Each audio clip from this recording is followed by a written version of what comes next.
their theoretical postulations that best address the subject matter under investigation.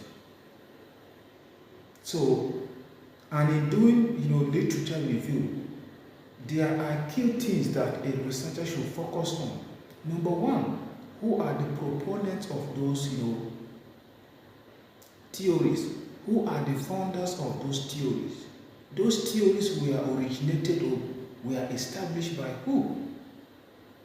You need to state that.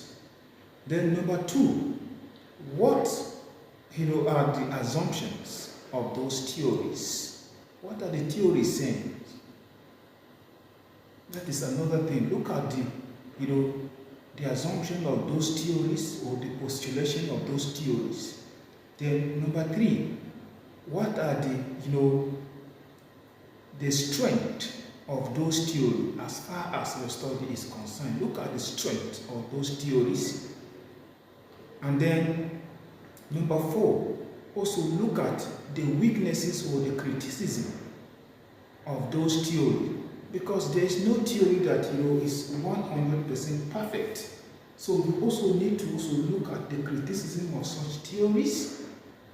And then finally, you need to establish a nexus, connection, relationship between the theories and the study, or between the theory and the study. So after you have undertaken a literature review, then you also establish the connection between those theories and the study, so that you will not create a gap between the theory you have reviewed and the subject matter under investigation. And the essence of reviewing literature is for you to identify a gap which automatically translate into problem statement.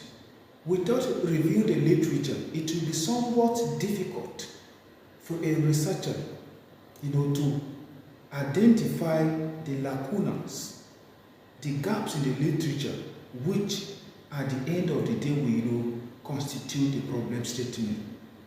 But when you interrogate the literature, when you undertake a comprehensive literature review, it is always easy for you to identify the gaps in the literature which your study might set to fill it up.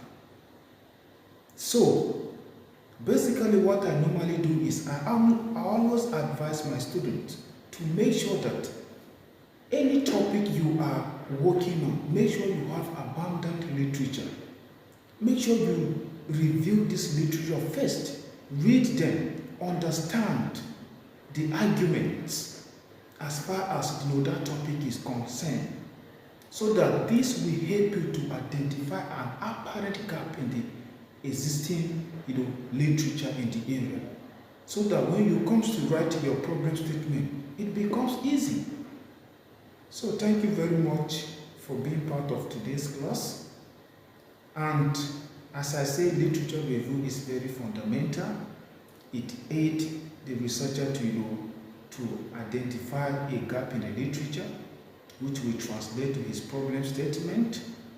And it is always good for you to interrogate the literature and avoid what is called stand-alone literature that has no connection between the existing study and the current study. So a mere assembling of literature does not make it literature review. So researchers need to interrogate the literature. Thank you very much for being part of today's